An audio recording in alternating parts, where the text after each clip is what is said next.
최근에 아마 뉴스를 통해서 여러분들도 다 접해 보셨을 것입니다만은 독일과 덴마크, 서부 유럽에 엄청난 폭우가 그렇게 쏟아졌습니다. 그래서 그 선진국들이 속절없이 그 비에 당하는 것들을 보았습니다. 200여 명이 죽고 수십 명이 그렇게 실종되었다는 그런 소리를 들었습니다. 그런가 하면 극지인 저 알래스카에 천둥과 번개를 동반한 뇌우가 쏟아졌다, 그런 말이 있었습니다. 그런 뉴스가 있었습니다. 극지에는 천둥 이런 게 칠 리가 없는데 뇌우가 그렇게 쏟아졌다, 이런 이야기가 있는 것으로 보아 아주 좀 특이한 현상이 분명합니다. 그런가 하면 미국의 중부인 오레곤주에서는 또 엄청난 산불이 그렇게 발생을 했는데 그 후에 꺼졌다 소리를 제가 아직 못 들었습니다. 꺼졌는지는 모르겠는데 어쨌든 상당히 오랫동안 지금 불에 타고 있는 게 미국의 현실이고요. 또 중국에서는 얼마 전에부터 허난성 정저우시에서 폭우가 쏟아졌는데 1년 동안 올 비가 한 3일 만에 다 오는 바람에 한 30명이 죽고 모든 게 다 떠내려가고 지하철에 물이 들어와 가지고 이렇게 사람들이 그 안에 갇혀 있는 그런 모습들을 볼 수가 있었는데요. 엄청난 이런 이 자연 재해가 온 지구를 뒤덮고 있습니다. 서부 유럽은 물론요, 중국과 같은 아시아는 물론요, 아메리카 대륙 또 극지까지 전부 다 이렇게 자연재해 때문에 몸살을 앓고 있는 것이 현재 이 지구촌의 현실인 것을 우리는 보게 됩니다. 이런 사실들을 전하는 언론들마다 이것이 바로 지구온난화가 만들어낸 이상기후현상이다, 그렇게 진단하고 있는 것을 볼 수가 있었습니다. 그러면서 앞으로도 지구온난화로 인한 이런 이상기후가 이런 문제들을 계속해서 만들어낼 것이다 라는 경고를 하고 있는 것을 볼 수가 있죠. 전문가들은 또 그렇게 이야기를 합니다. 지구온난화에 따른 이상기후, 이게 왜 일어나는 것이냐? 다양한 이유가 있겠습니다만은 그 가운데도 탄소가스가 그게 주범이다, 이렇게 이야기를 하는 것들을 볼 수가 있어요. 그래서 이제 얼마 전에도 보면 몇 년 전부터 그랬지만 전 세계적으로 선진국의 그 정상들이 모여가지고 탄소가스를 좀 줄이기 위한 그런 국제적인 조약들을 하는 것들을 볼 수가 있었습니다.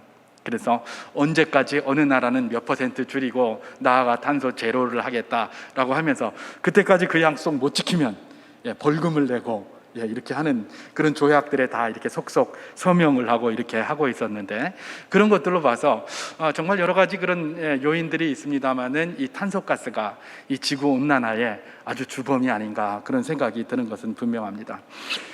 탄소가스가 그냥 가득 차게 되면 오존층을 파괴한다 그러죠. 그래서 저기 이 외부에서, 지구 밖에서, 우주에서 오는 여러 가지 우주선들을 막는 것도 힘이 없고, 또 그렇게 들어온 복사열들을 또 차단을 시켜서 열을 밖으로 내지도 않고, 또 이 땅 지구에서 발생하는 열들도 또 밖으로 내보내지도 않고, 그래가지고 그야말로 온실 효과를 만들어서 지구가 계속해서 더워지고, 그로 말미암아 이런 다양한 이런 자연재해가 발생한다. 그래서 그걸 줄여야 한다라고 그렇게 조약과 협정들을 맺고 있었던 것이죠. 어쨌든지 간에 탄소가스를 줄이려고 하는 인생들의 이런 모든 노력들이 좋은 열매를 맺어서 하나님께서 인생에게 살기 편한 지구를 주셨는데, 이 지구가 주님의 은혜 가운데 아름답게 변화될 수 있었으면 참 좋겠습니다. 그런데 이제 이런 질문을 한번 할 필요가 있습니다. 탄소가스를 줄이는 게 답인 것 같기는 한데, 그 탄소가스를 줄이는 답에 대해서는 사람들이 좀 방향이 좀 다른 것 같아요. 그럼 어떻게 탄소가스를 줄여야 할 것인가?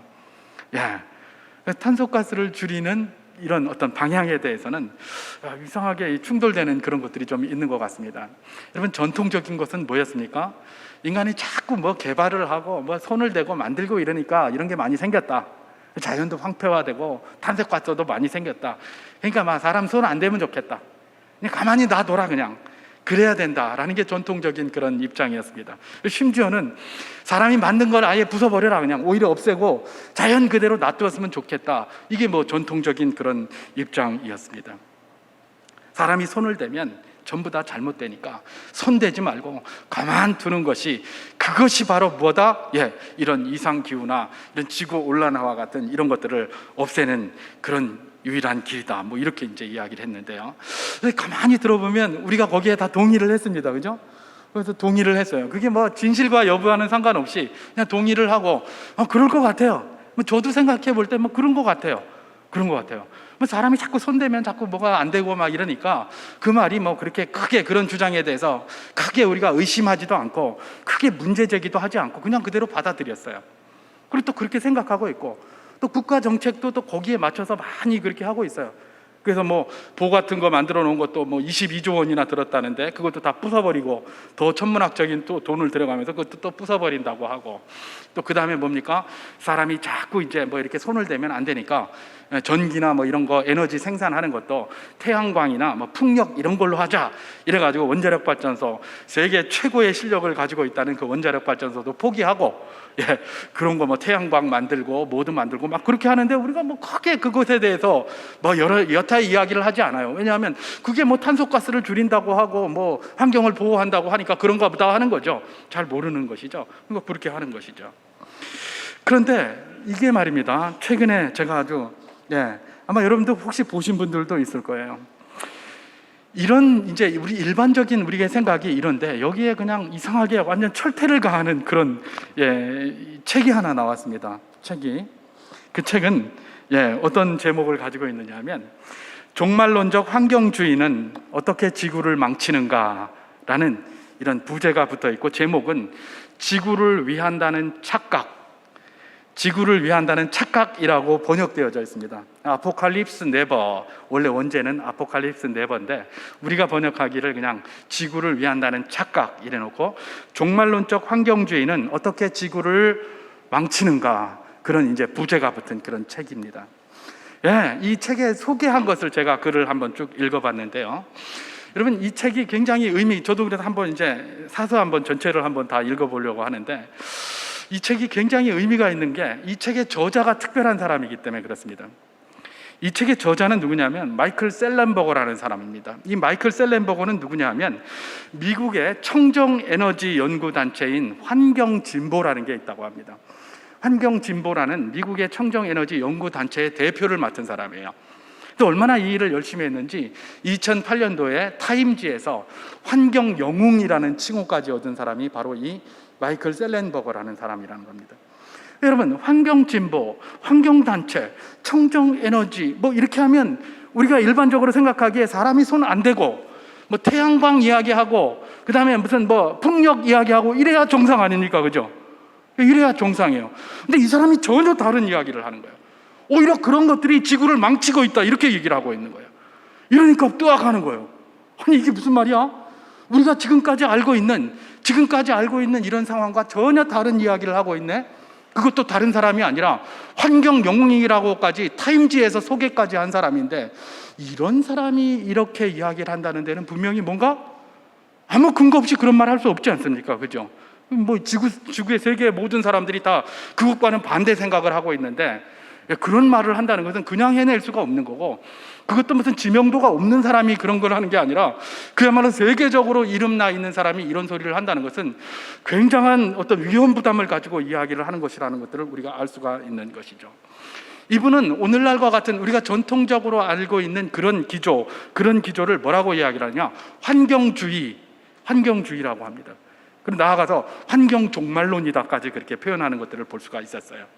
그리고 이런 환경주의, 이런 환경 종말론이 지구를 살리는 것이 아니라 오히려 망치고 있다 그렇게 이야기를 하는 것이죠. 그래서 몇 가지 예를 들은 게 거기 소개가 되어 있는 것을 제가 읽었습니다. 그래서 예를 들면 이런 겁니다. 이거 우리가 상식으로 알고 있는 건데 지구 온난화로 북극의 얼음이 녹아서 북극곰이 굶어 죽고 있다. 여러분 이거 우리 상식으로 알고 있잖아요. 그죠?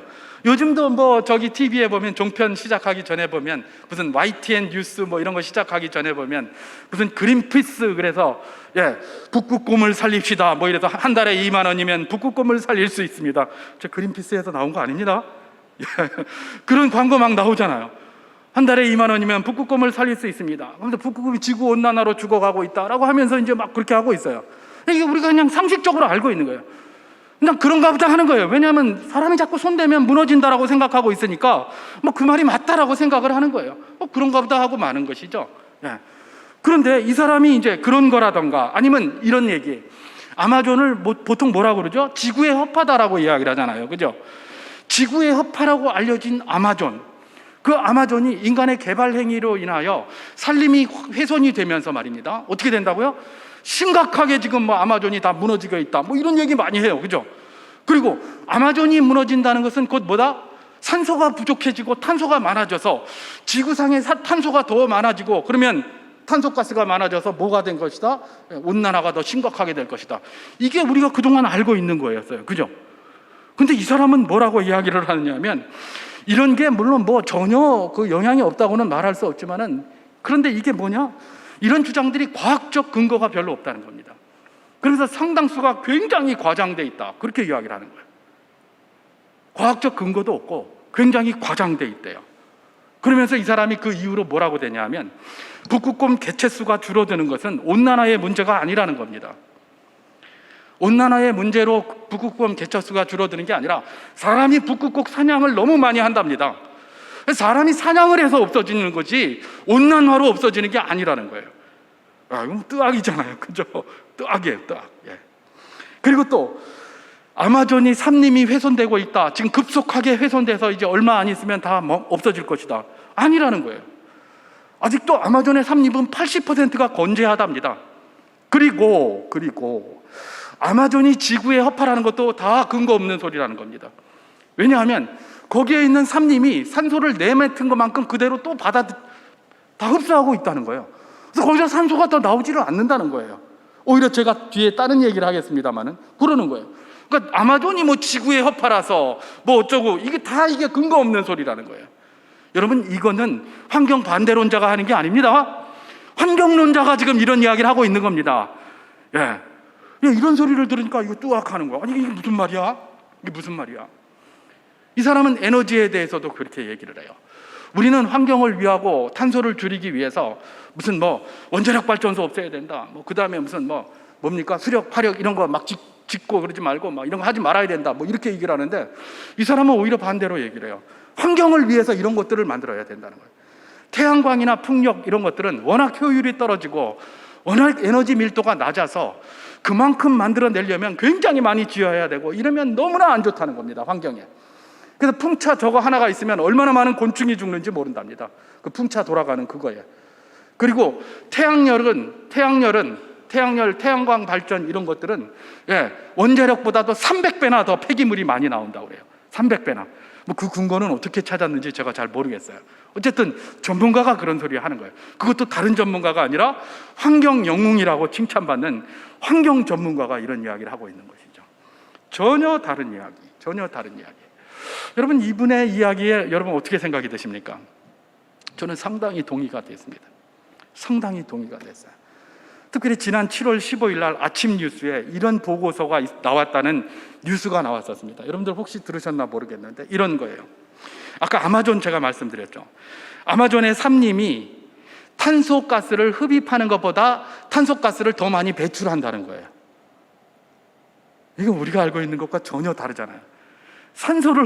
탄소를 흡수해서 산소를 내기 때문에 아마존이 지구의 허파다, 이렇게 알고 있잖아요. 근데 그 보고서에 지난 7월 15일 날입니다. 아침 뉴스에 나왔습니다. 제가 직접 들은 겁니다. 보고서에 뭐라고 나왔냐면 탄소를 흡수하는 것보다 더 많은 탄소가스를 아마존에서 내뿜고 있다는 거예요. 우리가 알고 있는 것과는 전혀 다른 그런 보고서예요. 마이클 셀렌버거의 이런 주장들, 이거 굉장히 근거가 있는 거라는 생각이 들어요. 그리고 제 직접 경험도 그래요. 여러분, 저는 물을 좋아하고 바다를 좋아하고 이런 거를 굉장히 좋아합니다. 자, 그러다 보니까 우리나라 전체는 안 다녀봤지만 여기저기에 물 이런 데는 많이 가봤을 것 아닙니까? 그런데 제 경험에, 제 인생에 제가 지금까지 살아오면서 지금 이 시기보다도 하천이나 산이나 바다나 강이 건강해 보인 적이 한 번도 없었습니다. 지금 우리가 살고 있는 이 시기에 하천이 제일 깨끗하고요, 산이 제일 울창하고요, 바다가 제일 깨끗해요. 이전에 이런 적이 없었어요. 항상 지저분하고 항상 더럽고 항상 그랬어요. 여러분, 이거 저만 생각입니까? 우리 어르신들 한번 생각해 보십시오. 이전에 그렇지 않았어요. 제가 1970 몇 년도입니까? 74년도입니까? 5년도입니까? 우리 부산에 제가 잠깐 살았었습니다. 그때 부산에 와서 제가 물을 못 먹었어요. 왜냐하면 수도만 틀면 그 냄새 때문에, 수돗물 냄새 때문에 못 먹었다니까요. 여러분, 그 냄새가 왜 날까요? 물이 그 더러운 거니까 정화하려고 그렇게 하는 것 아닙니까? 지금 수돗물 상수도 틀면 냄새 납니까? 여러분, 서울에서는 아리수를 받아가지고 그걸 판매를 하고 있어요. 상수돗물을. 예. 지금 말입니다. 지금 우리가 살고 있는 이 시대의 환경이 이전에 어느 시대도보다도 건강해요. 이게 굉장한 딜레마 아닙니까? 사람이 발전했는데, 인간의 문명이 이렇게 하고 뻑 하면 개발하고 앉았는데 왜 환경이 이렇게 더 좋아진단 말인가? 이거 이상한 것 아닌가? 이런 생각이 드는 것이죠. 여러분, 왜 그럴까요? 여러분, 세상이 바뀌었습니다. 이전에는 개발한다 그러면 돈 버는 거에만 목적으로 막 집중을 했어요. 맞아요. 돈 버는 거에 목적으로 그렇게 하겠죠. 근데 지금은 좀 생각이 바뀌었어요. 사람들이 개발을 하더라도 돈 버는 것만 가지고 했다가는 망한다, 안 된다라는 걸 아는 거예요. 여러분, 이런데 건축을 하나 지으려고 해도 다 환경영향평가라는 걸 합니다. 옛날에 그런 게 어디 있었습니까? 그죠? 지금은 다 그렇게 해요. 그렇게 하기 때문에 인간이 개발을 한다고 해도 난개발하지 않습니다. 다 환경에 유익하게, 또 그래야 사람들이 여기 모인다는 걸 알기 때문에 다 그런 식으로 개발을 합니다.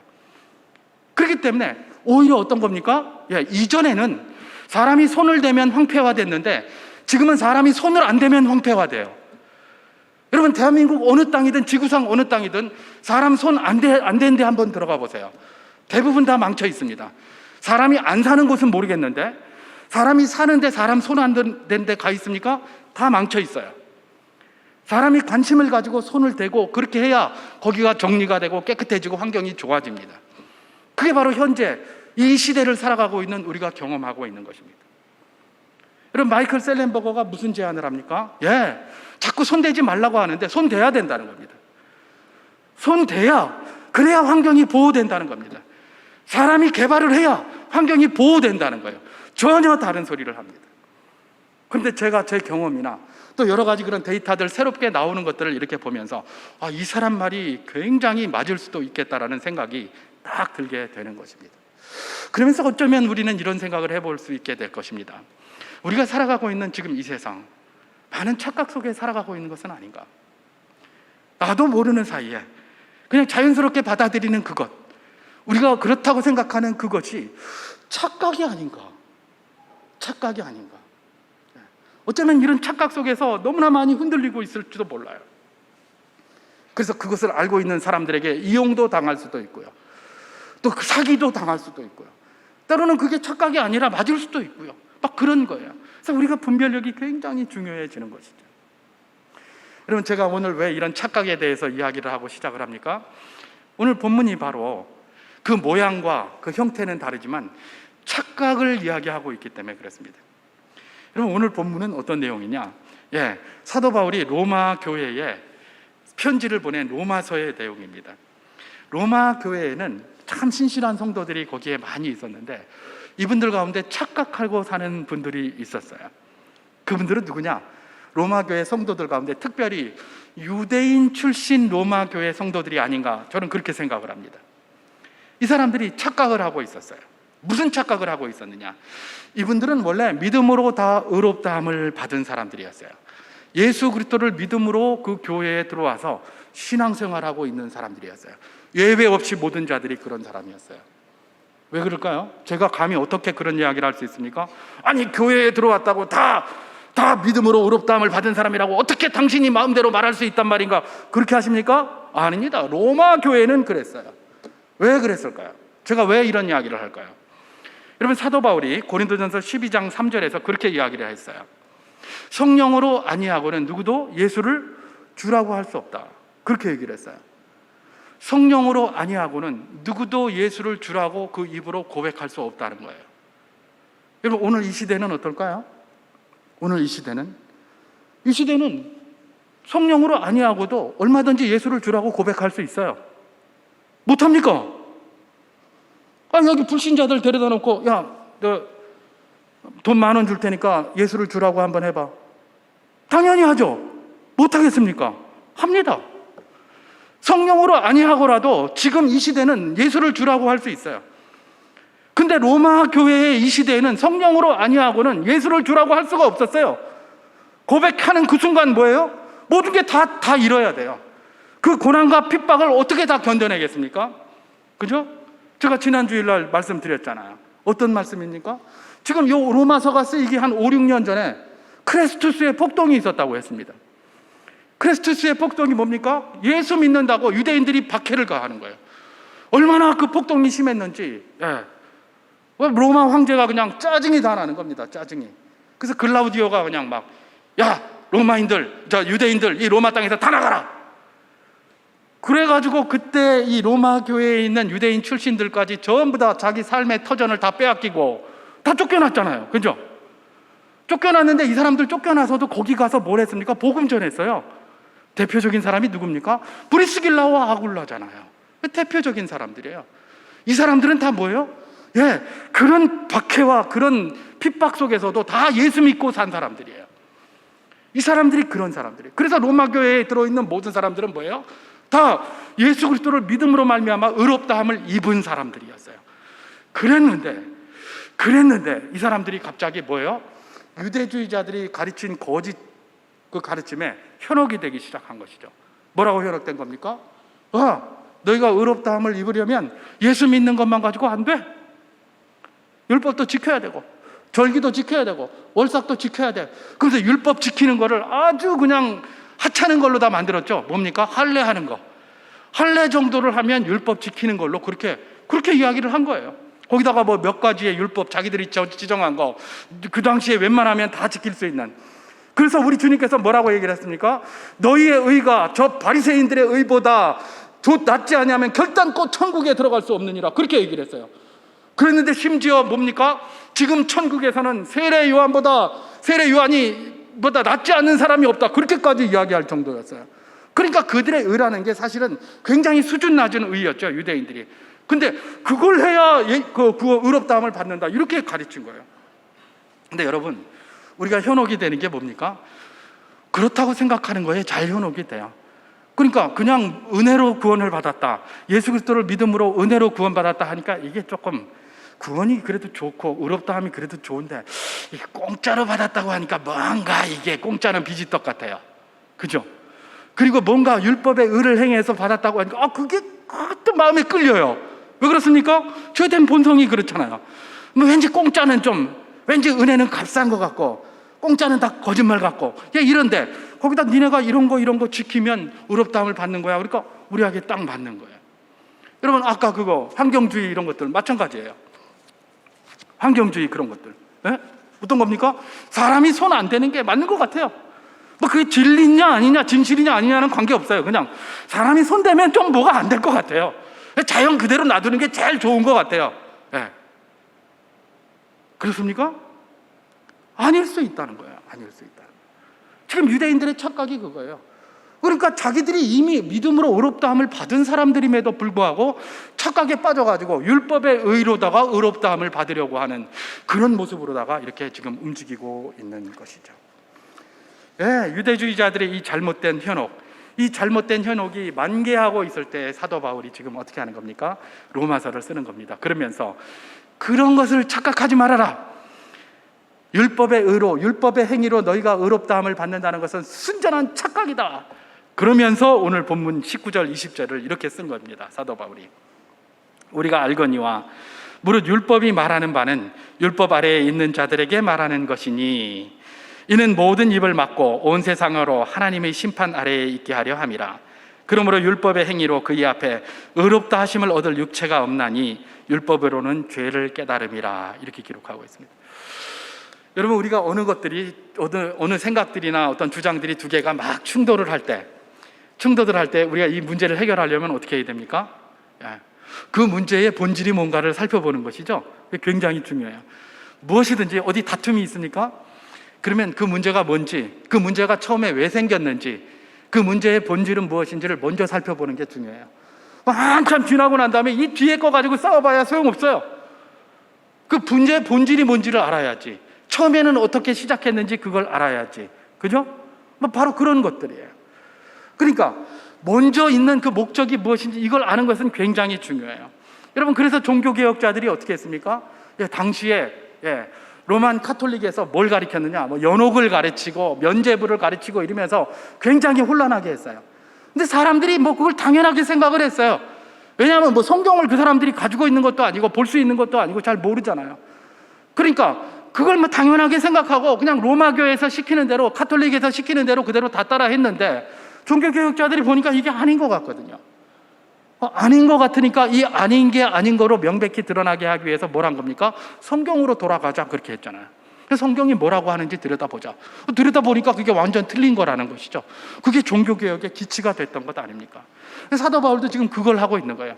자, 너희가 율법의 행위, 율법의 의롭다함을 받는다고? 그래, 좋다. 그럼 율법이 뭔지, 율법이 무엇인지를 한번 알아봐라. 그러는 거예요. 그러면서 지금 설명을 하는 거예요. 다른 것이 아니라 율법이 무엇인지 알면 그게 얼마나 잘못된 것인지를 알 수 있을 것 아니냐. 그래서 율법을 주신 목적을 여기서 기록을 하는 거예요. 그런데 문제는 뭡니까? 19절에 시작하는 게 우리가 알거니와 그렇게 시작을 했어요. 이건 나만 알고 있는 특별한 지식도 아니라 니들도 알잖아. 우리 모두가 다 아는 거야. 이렇게 시작을 하는 거예요. 우리가 모두 다 아는 게 뭡니까? 율법은 뭐하러 주신 거다? 심판을 위해서 주셨다는 거예요. 율법은 의롭다함을 위해서 주신 것이 아니라 심판을 위해 주셨다는 거예요. 그게 이 내용이에요. 그리고 율법을 열심히 지킴으로써 뭐 우리가 의롭다함을 얻어? 웃기고 있네. 아니다. 율법으로는 죄를 깨닫는다. 죄를 깨닫는다. 이건 사도 바울만 알고 있는 게 아니라 우리가 알거냐, 우리 모두 다 알고 있지 않느냐. 율법은 심판을 위해서 주어진 것이고 율법은 지키면 지킬수록 죄를 깨달을 수밖에 없다. 그런데 거기서 뭐 의롭다함을 얻어? 말도 안 되는 소리 하고 있네. 그 이야기를 하고 있는 거예요. 오늘 우리말로 하면. 왜 율법을 열심히 지키면 죄를 깨달을까요? 율법은 하면 할수록 우리는 안 된다라는 걸 깨닫게 해주는 거예요. 우리는 별 수 없는 인간이다라는 것들을 깨닫게 해주는 거예요. 여러분, 그런 말 있잖아요. 책 한 권 읽은 사람이 제일 똑똑하다. 책 한 권 읽은 사람이 제일 똑똑해요. 아는 것도 많아요. 그것만 가지고 이야기를 하거든요. 그런데 이 책 2권 읽고 책 3권 읽고 그러면 점점 자신이 없어져요. 그죠? 그 책을 많이 읽으면 많이 읽을수록 자신이 없고요, 내가 점점 몰라지는 것 같아요. 근데 한 권 읽었을 때가 제일 좋아요. 그냥 뭐 거치는 게 없어요. 그냥 막 떠들 수가 있는 거죠. 그래서 우리 속담에 하루 강아지 법무서인 줄 모르고 변은 익을수록 고개를 숙인다, 그런 말이 있잖아요. 왜 고개를 숙일까요? 아는 게 없거든요. 공부는 하면 할수록 피곤하거든요. 차라리 모르면 되는데 이것도 걸리고 저것도 걸리고, 그러니까 양심이 걸리니까 말을 못하는 거예요. 이게 원래 모르는 사람이 그냥 용기 있습니다. 그냥 무대뽀로 막 밀고 나가고 그러는 거잖아요. 율법도 마찬가지예요. 대충 율법 안 지키고 대충 지키는 사람들은 율법을 가지고 자랑할 게 없어요. 자기 양심이 있잖아요. 그런데 열심히 율법 지키는 사람은 그 율법으로 안 된다는 것만 깨닫게 되는 거예요. 그 대표적인 게 누굽니까? 사도 바울이에요. 사도 바울. 사도 바울이 지금 자기 경험 이야기하고 있는 거예요. 다른 사람도 다 알고 있는 자기 경험. 자기 경험이 뭡니까? 갈라디아서 1장에 보면 사도 바울이 자기를 소개하고 있는데, 자기는 가말리엘 문화에서 났고, 그리고 어떻게 했다고요? 동로 영갑자들보다 더욱더 율법을 믿어, 이렇게 돼 있어요. 그러니까 율법을 지키기 위해서 다른 모든 친구들보다 최선을 다해서 수석까지 하고 막 이랬던 사람이에요. 그러니까 이렇게 해보니까 율법을 못 지킨다는 걸 자기가 깨닫게 되는 거예요. 그게 바로 무엇입니까? 사도 바울의 입장이 되는 거예요. 그리고 또 빌립보서 3장 9절에서는 뭐라고 이야기를 합니까? 나는 율법의 의로는 흠이 없는 사람이다 그랬어요. 이 말은 뭐예요? 그 당시에 율법의 의라고 정해진 거기에서 자기는 늘 다 지키고 살았다는 거예요. 근데 이 사도 바울 나중에 뭐라고 고백을 하죠? 다메섹으로 예수 믿는 사람 잡으러 갔다가 부활하신 예수 그리스도 만나고 나서 이 사람들 입에서 나오는 게 나는 율법의 의로는 흠이 없는 자다, 이런 거였습니까? 아닙니다. 나는 죄인이다. 그러더니 나중에 뭐라고요? 나는 죄인 중에 괴수다, 부르는 거예요. 율법을 안 지켜본 사람들은 대충 지켜본 사람, 그저 할례나 하고 그냥 절기나 지키고 월삭이나 지키고 이렇게 한 사람들은 그거 내세울 게 있는 거예요. 내가 이거 했는데 그러면서 내세우는데, 사도 바울은 그걸 열심히 지키다 보니까 이게 아닌가벼, 이건 아니야. 그래서 예수 그리스도를 믿고 깨닫고 나니까 이건 다 뭐예요? 배설물과 같이 여겨지는 거예요. 사도 바울이 이야기하고 있는 것이 무엇입니까? 율법의 본질이 뭐냐? 율법의 본질이 뭔데 니네 그거 가지고 의롭다함을 얻으려고 하느냐. 율법은 심판 가운데 있게 하려는 거고 죄를 깨닫게 하기 위한 건데, 율법을 열심히 지키면 지킬수록 죄밖에 안 깨달아지는데 거기서 의롭다함을 얻는다고 무슨 턱도 없는 착각을 하고 있느냐. 그 이야기가 이제 오늘 본문의 그런 내용입니다. 근데 이 사람들은 믿음으로 의롭다함을 받아놓고도 그런 소리에 귀가 솔깃하니까 그냥 막 거기에 그냥 막 이렇게 집중을 하는 겁니다. 사도 바울이 그러지 말아라. 우리가 다 알거니와, 우리가 다 알잖냐. 율법은 심판 위에서 있는 거고 죄만 깨닫는 건데 그걸로 의롭다함 받을 수 없다. 그럼 뭘로 의롭다함을 받느냐? 뒤에 이야기를 하죠. 예수 그리스도를 믿음으로 말미암아 우리에게 주어지는 의다라고 그렇게 성경에서 이야기를 하고 있는 것이죠. 24절에 그리스도 예수 안에 있는 속량으로 말미암아 하나님의 은혜로 값없이 의롭다 하심을 얻은 자 우리가 이미 됐다. 그 이야기를 하고 있는 것입니다. 여러분, 이 로마 교회에 이미 믿음으로 의롭다함을 받은 이분들도 그냥 상식으로 생각할 때에 뭔가 우리가 해야 그래도 더 의로워질 것 같이 느껴졌어요. 상식으로 그렇게 했어요. 마치 우리가 똑같아요. 그냥 사람이 뭐 손 안 대고 그냥 가만히 있는 것이 그게 제일 좋은 것 아니겠어? 가장 수수하고 좋은 것 아니겠어? 그렇게 생각을 해요. 성형수술 하시는 분들, 왜 성형수술 합니까? 가만히 있는 게 최고 좋은데요?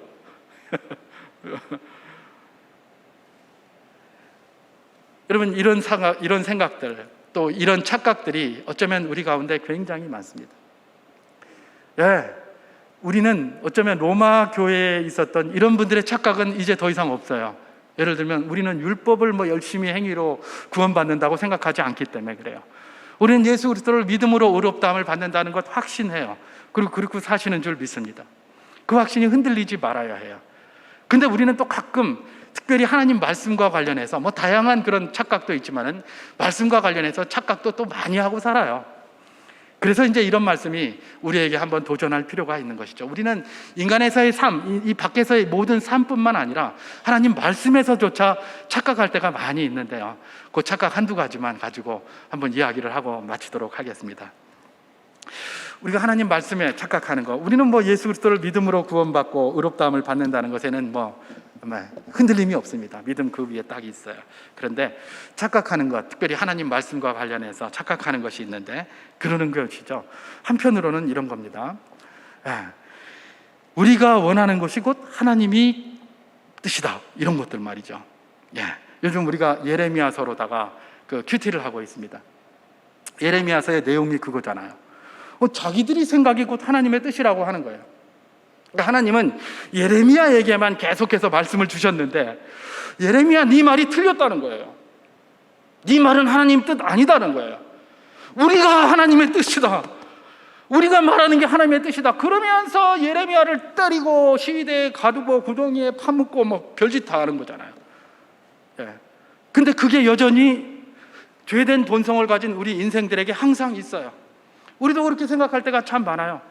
때로는 목사가 설교를 하거나 이렇게 하면 마음에 찔리고 이럴 때가 있고 또 생각이 또 맞지 않을 때가 있어요. 그렇잖아요. 내 생각과는 다른. 물론 목사가 잘못할 수도 있어요. 자기 생각을 이야기를 할 수도 있어요. 근데 이제 대부분 그럴 경우에는 어떻게 생각합니까? 왜 네 말만 하고 하나님 말을 해라. 목사 네 말 하지 말고 하나님 말을 해라. 이런 생각을 많이 하게 되는 것이죠. 여러분, 목사가 잘못될 수 있고 잘못 이야기할 수 있습니다. 그러나 우리가 이런 말씀을 받을 때 대해야 되는 태도는 어떤 태도여야 되겠습니까?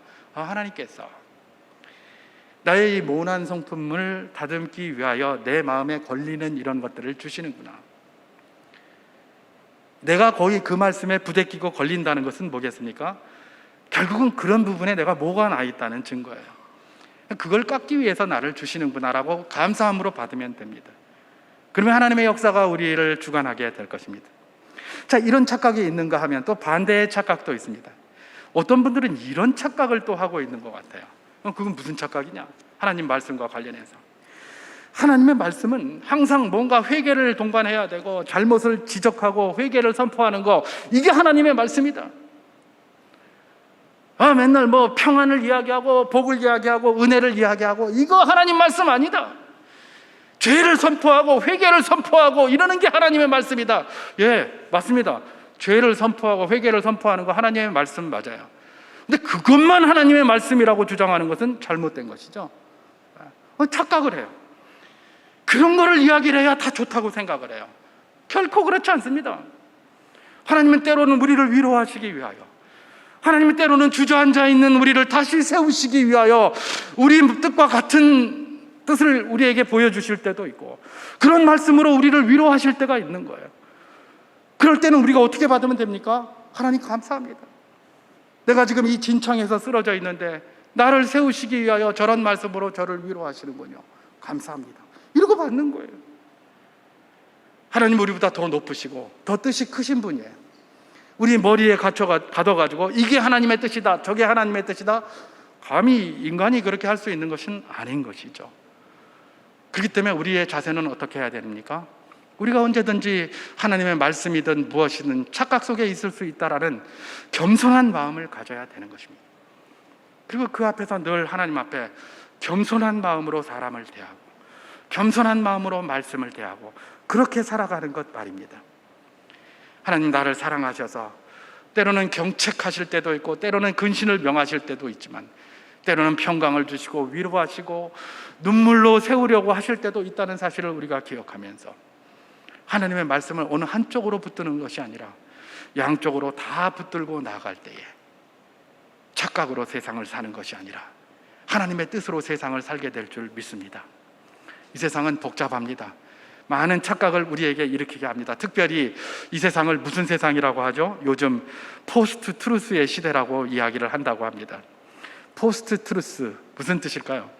탈진리의 시대, 뭐 이렇게 번역을 합니다만, 이게 뭐냐면 요즘 뭐 뉴스 보면 무슨 팩트 체크니 뭐니 맨날 합니다. 그냥 막 무슨 팩트 체크. 그게 팩트인지 아닌지 우리가 어떻게 합니까? 여기서는 저게 팩트라고 그러고 저기서는 저게 팩트라고 그러고. 팩트 체크 요즘 아무런 의미가 없다는 겁니다. 이 포스트 트루스 시대, 탈진리 시대에는 팩트 체크가 아무런 의미가 없대요. 그게 진리건 뭐건 상관없다는 거예요. 진리가 아니라도 좋다는 거예요. 그럼 뭐예요? 내 뜻에 맞고 그 나하고 같은 동료들이 인정해주고 그러면 끝이라는 거예요. 나를 좋아하는 사람들만 좋아해주면 그게 진리고 아니고 진짜고 가짜고 소용없는 거예요. 우리가 그런 시대를 지금 살아가고 있습니다. 그러니 이건 착각을 넘어서 헛발질을 얼마나 하고 살아가고 있는 것입니까? 이런 시기에 우리 그리스도인들 어떻게 해야 될 것인가? 세상에 무엇이 아닌 하나님의 뜻을 물으며 살아가는 것이 그래서 중요한 겁니다.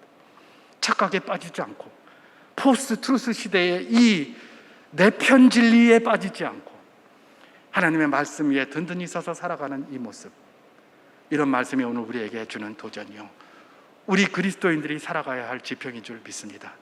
이번 한 주간도 이 말씀 붙들고 주님의 뜻을 바라보며, 주님 저희들에게 분별력을 허락하여 주시고 영적 지혜를 더하여 주셔서 착각으로 사는 것이 아니라 주님 뜻대로 살아가는 은혜를 베풀어 주시옵소서. 이렇게 기도하시며 한 주를 복되게 살아가시는 복된 분들 다 될 수 있기를 우리 주님의 이름으로 축원합니다.